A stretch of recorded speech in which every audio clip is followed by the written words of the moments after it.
tertinggal. Dan Presiden Jokowi sudah tahu itu, makanya Presiden Jokowi dari tahun 2019 selalu bicara tentang cryptocurrency, digital currency, artificial intelligence, dan sebagainya dan sebagainya.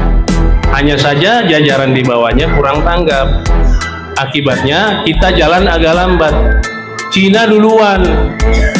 Cina malah Bank of China mendukung semua.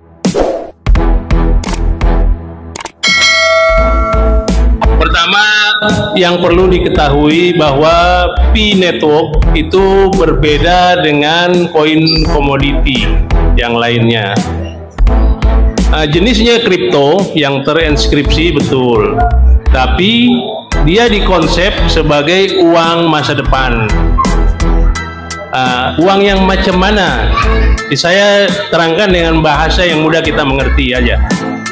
Jadi kalau sekarang ini yang berlaku uang fiat, maka namanya Global Finance Safety Net atau jaring pengaman uang globalnya adalah dolar paling terbesar, dolar US. Sebagian negara menggunakan yuan sebagai Global Finance Safety Net, seperti Korea Utara, Cina, ada beberapa negara, Vietnam, dan itu menggunakan yuan sebagai Global Finance Safety Net.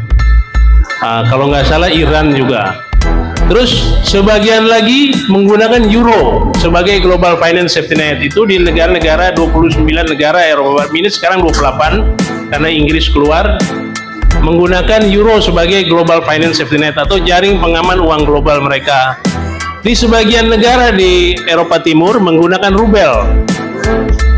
Nah, ini yang menyebabkan uang penjaminnya itu nggak kuat, menyebabkan terjadinya inflasi yang berkepanjangan karena rata-rata negara-negara itu diambil sumber daya alamnya, dikasih catatan uang namanya paper sebagai pinjaman lagi untuk modal kerja.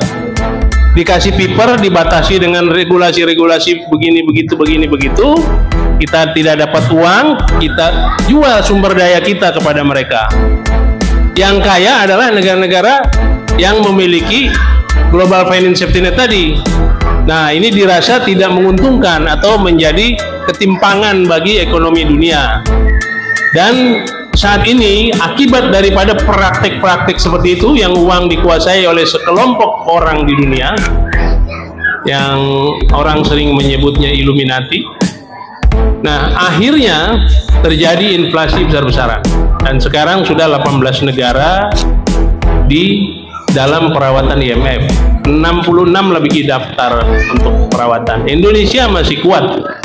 Pertumbuhannya 5,3 sampai 5,5. Tapi harus diingat,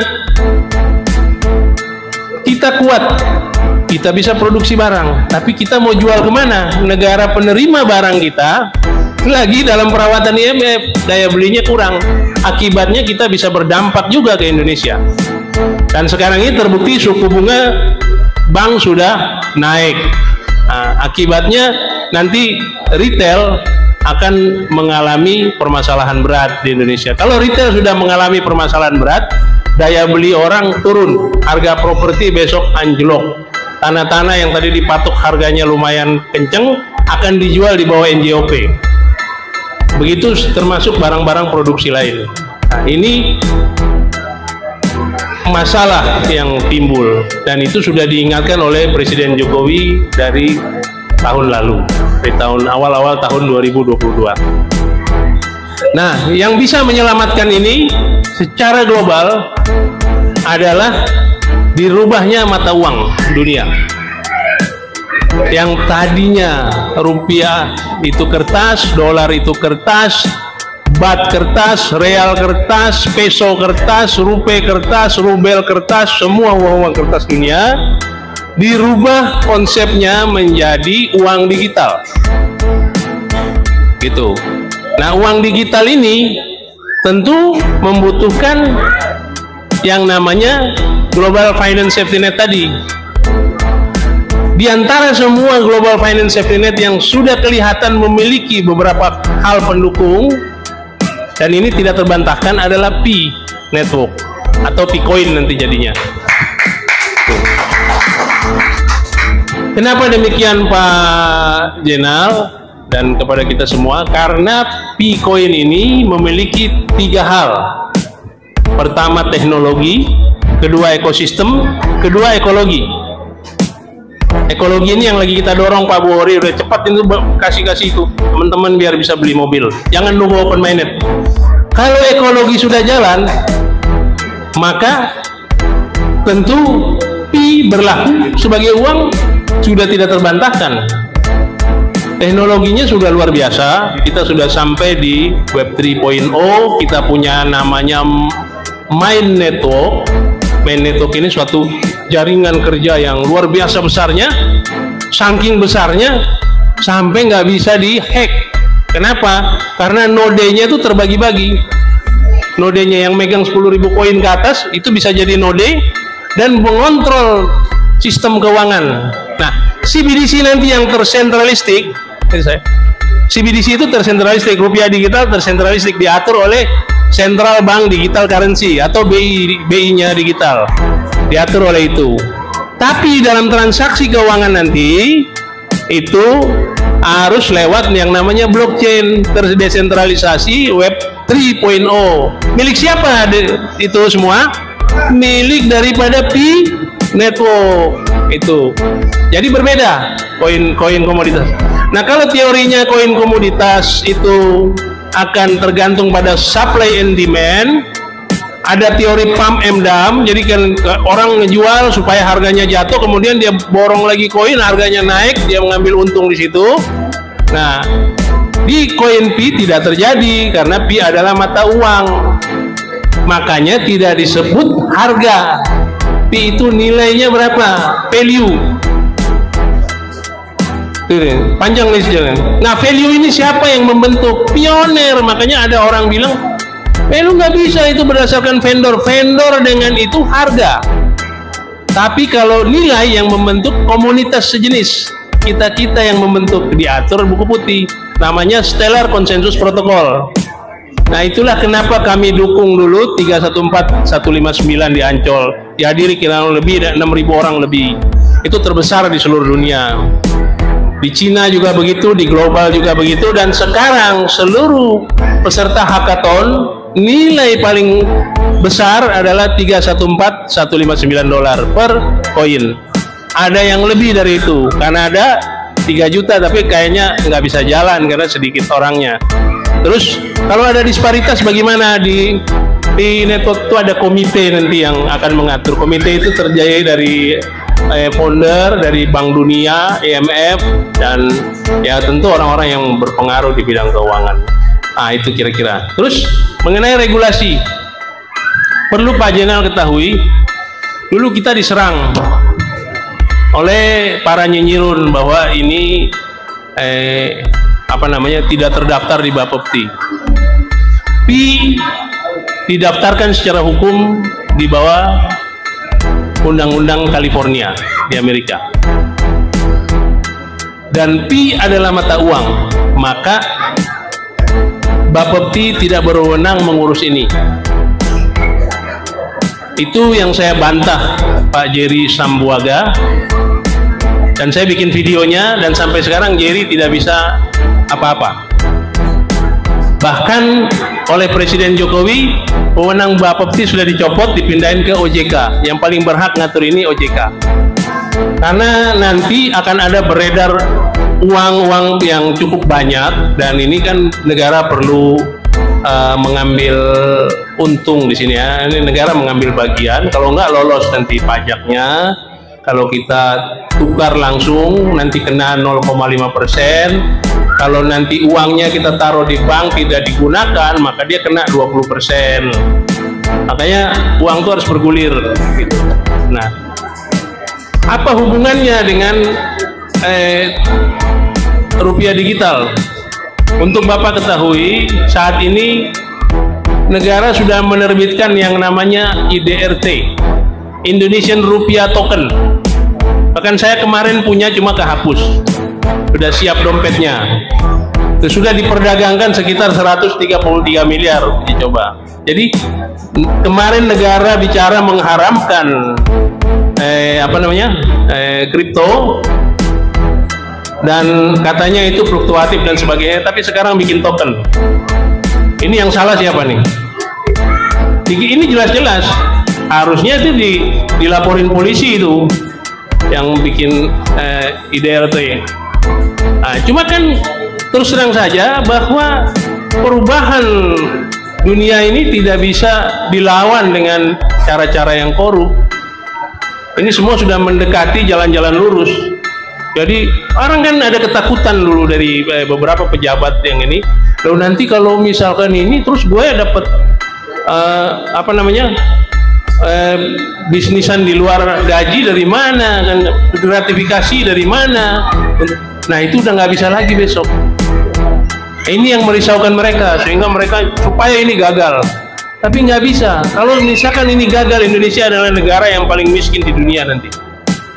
Padahal dengan sumber daya alam yang luar biasa, itu akan tertinggal. Dan Presiden Jokowi sudah tahu itu, makanya Presiden Jokowi dari tahun 2019 selalu bicara tentang cryptocurrency, digital currency, artificial intelligence, dan sebagainya dan sebagainya. Hanya saja jajaran di bawahnya kurang tanggap. Akibatnya kita jalan agak lambat. Cina duluan. Cina malah Bank of China mendukung semua. Jadi transaksi itu nggak punya modal dikasih sama Bank of China. Jadi orang-orang seperti Pak Buhori di sana itu nggak susah. Alibaba juga dulu jadi besar seperti itu, termasuk yang paling terbesar di dunia. Itu didukung oleh pemerintahnya. Indonesia tidak. Tapi nggak usah kecil hati. Kenapa nggak usah kecil hati? Mau tidak mau Indonesia harus menerima ini. Sebagai bukti, waktu kirap merah putih di depan istana presiden, 100 orang panitia dan 118 orang panitia, 18 jenderal, sisanya adalah pioner. Saya ada di situ. Saya ada di situ sebagai pembina. Dan kita kirap depan presiden, teriak apa? Salam petir, jeder, jeder, jeder. Untung Pak Jokowi nggak nanya. Ya, memang sampean KYC. Kalau nanya gitu kacau kita. Dia senyum-senyum aja kita jalan. Nah, ini sebagai bukti.